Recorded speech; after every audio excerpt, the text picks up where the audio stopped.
深圳東門步行街上面各種街頭小食琳琅滿目，但係唔知道你有冇諗過呢一啲舌尖上嘅美食，好有可能係由地溝油炮製嘅啦。而地溝油嘅製作過程將會係令你難以想像㗎。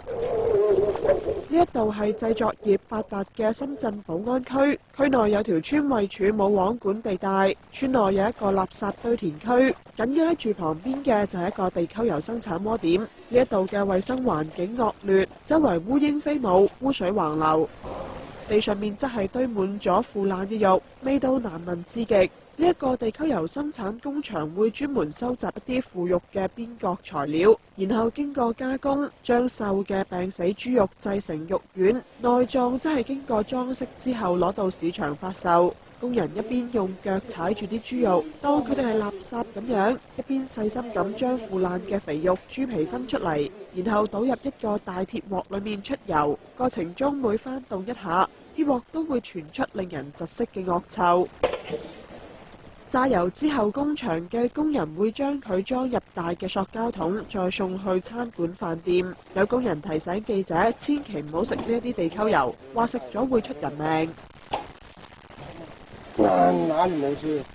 如果你這樣直接拉去吃了就死了。食用地溝油唔會令人即時死亡，但係香港中文大學生命科學院副教授何永成就話，情形其實猶如慢性自殺。咁其實最主要咧就好似慢性中毒一樣，每日都係去吸食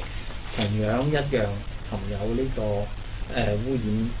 化物質嘅食物，或者甚至乎係更差嘅咧就係含有呢個致癌物質嘅食物。咁所以長期咁樣吸納嘅話咧，咁其實咧就會引起咗呢個健康嘅問題。最壞嘅咧就係呢個癌病。工場製油嘅豬肉到底從何而嚟呢？答案就係呢一度附近嘅垃圾堆填區啦。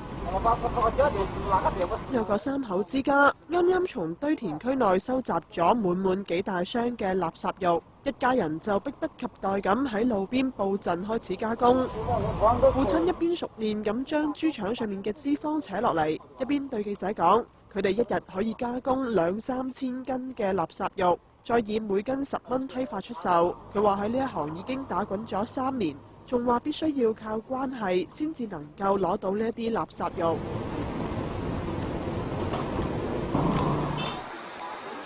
大家千祈唔好以為製作地溝油呢一類唔見得光嘅非法勾當，只會喺邊遠嘅郊區出現。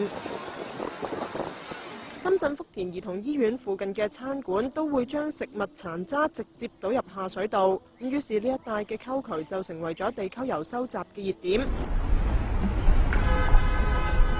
週末一早，一名女子就手持簡陋嘅塗油工具，大模大樣咁揭開溝渠蓋，再將一個長長嘅鐵殼伸入去，將潲水撈上嚟。佢神情專注，動作利落，一啲都唔受到潲水嘅臭味影響。咁好快佢就裝滿咗1桶潲水，眼看住收穫不俗，女子相當滿足。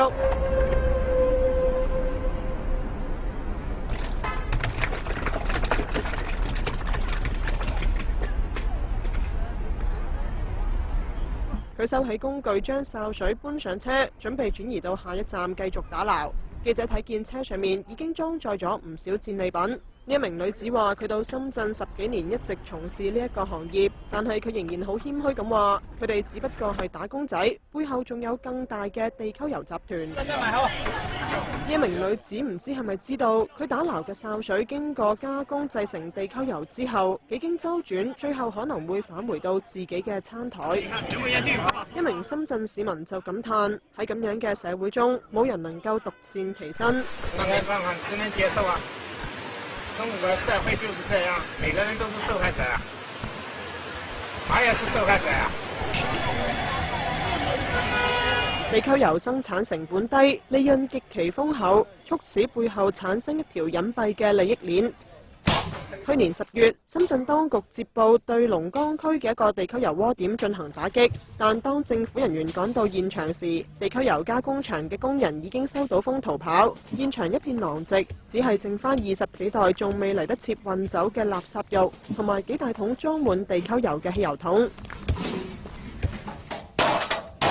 政府人員接管咗呢一啲物品，又將現場嘅煉油工具逐一打爛。佢哋話，假如唔仔細咁擲毀每一件工具，原班人馬好快就會返嚟，咁唔使半日，佢哋又能夠重新大規模咁煉油啦。